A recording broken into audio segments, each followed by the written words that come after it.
Investir dans la jeunesse pour un avenir durable, c'est autour de ce thème que s'articule le 5e sommet Union africaine-Union européenne, un sommet qui s'est ouvert ce mercredi à Abidjan, la capitale économique de la Côte d'Ivoire.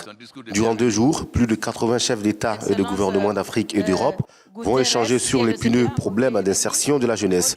À l'ouverture officielle de ce 5e sommet, Alassane Ouattara, le président de la République de Côte d'Ivoire, pays hôte, a dans un premier temps souhaité le traditionnel akwa aux différentes délégations avant d'ajouter que le thème retenu pour cette rencontre est d'actualité.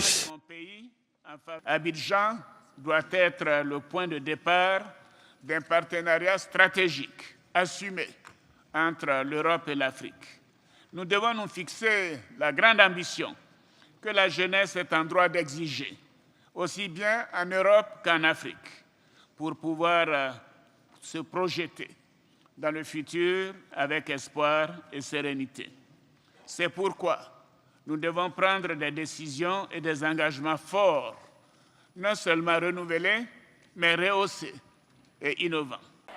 Les relations Union africaine-Union européenne ont connu une avancée notable ces dernières années, mais beaucoup reste à faire dans ce partenariat pour le développement des États africains. Et ce développement passe absolument par l'insertion de la jeunesse qui constitue 60% de la frange de la population africaine. Une jeunesse en véritable quête d'emploi. L'Afrique comptera en 2050 près de 2,4 milliards d'habitants, majoritairement composés de jeunes.